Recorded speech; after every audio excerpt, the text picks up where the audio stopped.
Naglagay ng laruan ang bata sa aparador. Ang pagsasara ng kabinet, ang pagbukas nito ay agad na nagiging isang tunay na tao. Gusto mo rin ba talagang gawin ito? Nakita ni Little Bear si Omri, isang higanteng bata, at natakot siya. Labis na curious si Omri. Hahawakan na sana niya ito at tingnan kung ano ang nararamdaman nito. Naglabas ng kutsilyo ang Little Bear. Pindutin ang mga daliri ni Omri. Nagulat si Omri at binawi ang kamay. Sa ilalim ng tukso ni Omri, nagtiwala ang dalawa sa isa't isa. Umakyat ang Little Bear sa kamay ni Omri. Matapos siyang ilagay sa desk, nakahanap si Omri ng larwang tolda, tapos ilagay sa cabinet. Kapag binuksan, ito ay nagiging isang tunay na tolda. Ang Little Bear ay natutulog sa isang tolda, ngunit hindi makatulog si Omri. Kinuha niya ang mga laruan at inilagay sa aparador. Ang mga resulta ay lubhang kakaiba. Tyrannosaurus Rex kumpara sa Black Knight. Ang Captain America ay nakikipaglaban sa Iron Man. Meron ding lalaki na nagpapaputok ng baril para mawala ang stress. Nakikita ang magulong eksena. Ang takot ni Omri ay nagpabalik sa kanila sa dati. Humiga siya at nahiga sa takot. Kinabukasan, umupo si Little Bear sa ulo ng kama. Tinaysan si Omri. Nakita niyang hindi angkop sa kanya ang kubo. Gustong magpalit ng bilya. Pumayag si Omri na ilabas ang Little Bear. Ang labas ng mundo para sa Little Bear. Damo ay nagiging isang higanteng matandang puno. Noong naghahanda si Omri na magtayo ng bahay, muntik nang mapatay ng ibon ang Little Bear. Nataranta si Omri at inilagay siya sa isang kahon. Pagkatapos ay bumalik sa kwarto. Paatras ang Little Bear. Nasugatan pala siya ng ibong tumutusok sa kanya. Anong gagawin ko? Biglang naalala ni Omri. May medic toy ako. Buhayin mo lang at tapos ka na. Natagpuan ni Omri ang laruan ng ambulansya at inilagay ito sa aparador. Sinarado ang pinto sa kabumukas. Muling nabuhay ang munting lalaki. Dinala ni Omri ang medic sa tabi ng Little Bear.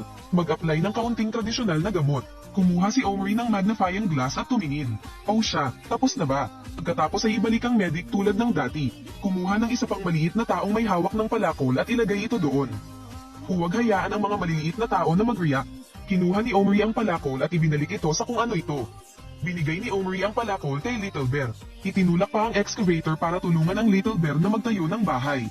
Habang pumapasok sa paaralan, sinabi ito ni Omri sa sanaysay.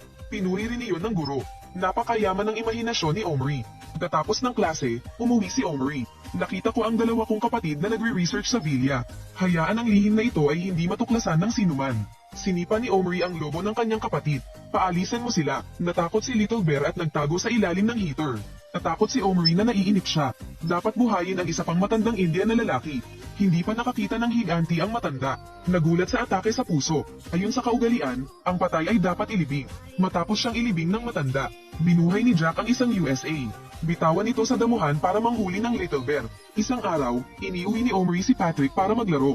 Sabihin kay Patrick ang sikreto tungkol sa aparador. Ngunit sinamantala ni Patrick ang katotohanang wala si Omri. Binubuhay ang isang western cowboy, si Bon. Dahil dito, binuksan ni Patrick ang cabinet. Sumakay si Bon sakay ng kabayo.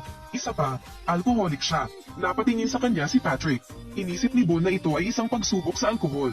Lumiko at magpaputok ng 2 putok. Kinulong ni Omri si Bon para makatulog siya. Kinabukasan ay nagising si Omri. Nakita ang Little Bear at Bon na nag-aaway. Ginamit ni Bon ang kanyang pamprotektang sapatos para umatake. Hinubad ni Little Bear ang cowboy hat ni Bon. Tumalon si Omri para itigil ang laban. Nag-aalala siyang mag-aaway na naman ang dalawa. Dalhin mo na lang sa school. Dapat ding maging maingat si Omri sa paglilipat. Natakot ako na maalog ko ang 2 tao sa bag hanggang mamatay. Hiniling ni Patrick kay Omri na ipakita sa kanyang mga kaibigan. Hindi pumayag si Omri. Agad na nagtulak ang dalawa. Tumakbo ang guro at hiniling na tingnan ang kanyang bag. Sa kabutihang palad, 2 maliliit na tao ang nagpanggap ng mga laruan. Kaya lang hindi na-detect. Nang matapos ang paaralan, kinuha ni Omri ang isang babaeng Indian. Paghanda na mabuhay muli upang maging asawa ni Little Bear. Ginagawa nitong hindi komportable si Bon. Ilalagay na lang ni Omri sa aparador nang makita niyang nawala ang aparador. Itinago pala ito ng kapatid ni Omri. Hinanap ito ni Omri sa basurahan. Sa wakas ay nakita ko na ito sa sulok ng hagdan. Ngunit ang susi ay naipit sa sahig. Kahit anong gawin ni Omri, hindi ito gumagana. Hindi na umuupo si Little Bear. Hindi ko kayang mawala ang asawa ko. Gumapang ang Little Bear sa sahig. Ngunit isang madilim na anino ang dumaan. Tapos na, naiinip na si Omri kaya umiyak siya. Biglang dumating ang tunog. Kinabit ni Omri ang Little Bear. Mayroon ding susi sa ilalim ng paa. Ang malapit na akong makahinga ng maluwag. Nang gabing iyon, nanonood ng TV si Omri. Ipinapakita ang mga cowboy na nagnanakaw sa mga Indian. Nakikita ang aking mga tao na ninakawan. Galit ang Little Bear, kumuha siya ng busog at palaso at binaril si Bon. Mabilis na pinatay ni Omri ang TV. Pagkatapos ay buhayin ang medic. Katapos sumailalim sa paggamot, nabuhay muli si Bon. Nakaramdam ng panghihinayang ang Little Bear.